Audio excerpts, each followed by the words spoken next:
My name is Kurt Merriweather. I'm Vice President of Products and Partnerships for the Diversity Movement.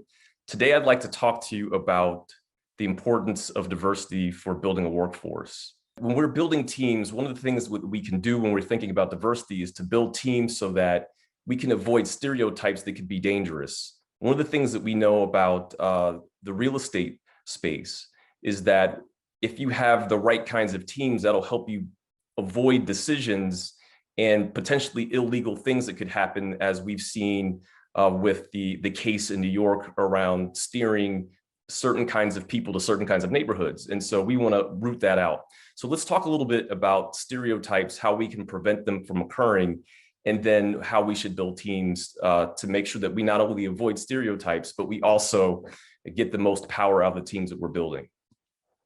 So when we're thinking about stereotypes, if we were to define that, is a widely held belief, an oversimplified image or an idea of a particular thing or person or group of people. And sometimes stereotypes can be positive. So for example, if we saw a snake in the road, we would avoid that snake because we have a stereotype that says snakes are dangerous. And so that keeps us away from danger. When we have those beliefs about certain groups of people, that can create challenges that cause us to make poor decisions. Some of those decisions could be illegal, especially when we talk about real estate. We can steer certain kinds of people to neighborhoods that we think they should live in, or we do that because of what sellers might think about certain kinds of people in the real estate context. So one of the things that we want to do is avoid those kinds of situations by having people around us to help us make sure that we're not making poor decisions as we're running our businesses. So if we look at this group of people and we try to discern what their home buying needs are, and we look at their physical characteristics, there's nothing that we can know about where they want to live, how much money they have, what preferences they have in terms of who they should be living around, just by looking at their pictures, just by looking at their physical characteristics.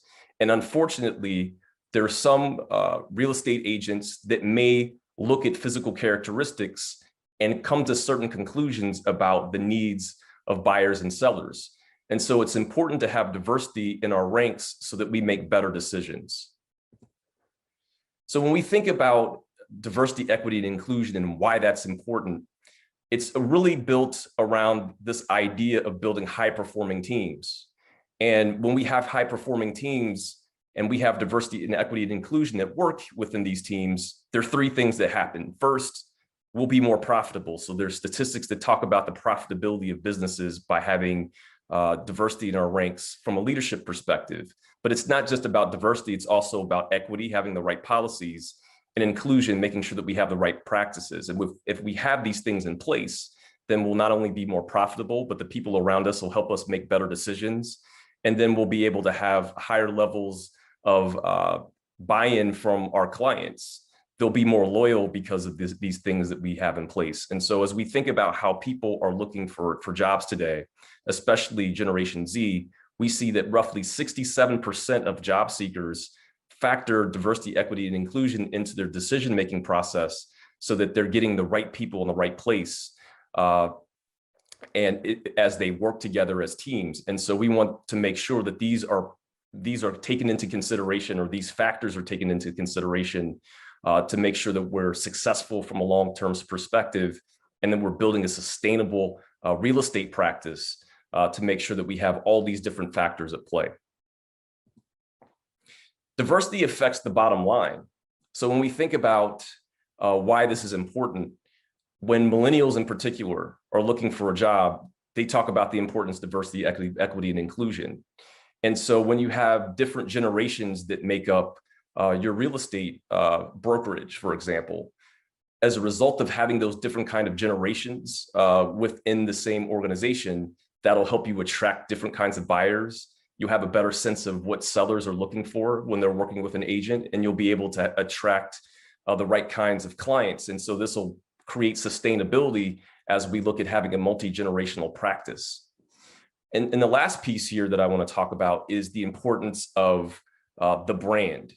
So when we're creating a brand for a real estate brokerage, for example, One of the things that we know is that technology is transforming the ways that real estate is practiced today. And we know that millennials and Gen Z buyers are maybe looking for technology and may, by doing this, have a different expectation of what a real estate agent can bring to the table.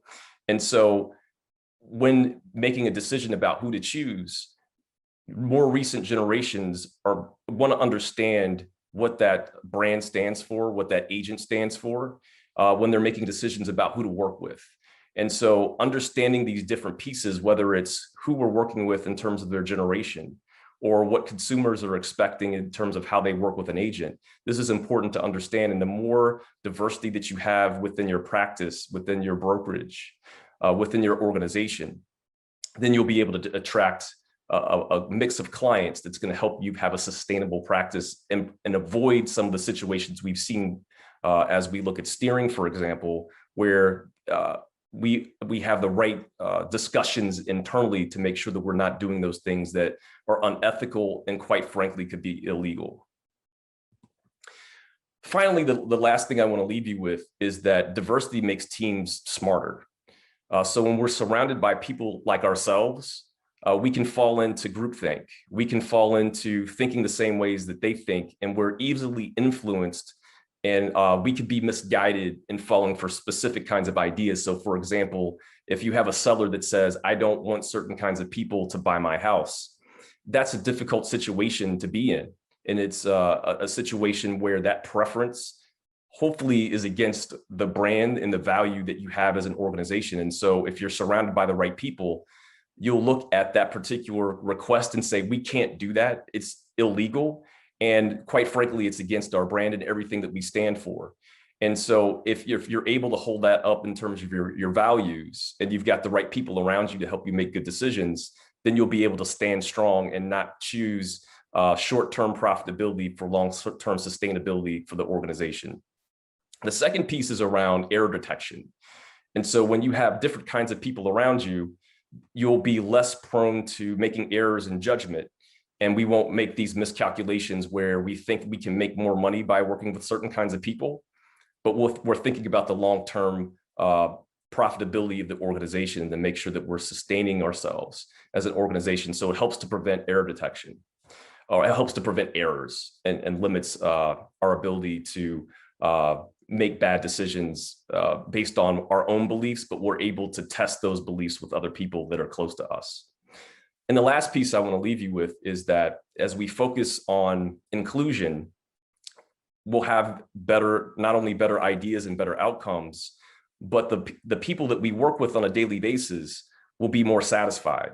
And so when we find people who work together that are able to bring themselves to work, their full self to work, and they're able to fully participate in decision-making, that they're more satisfied, and then they're going to be more engaged, which means their output is going to be even better.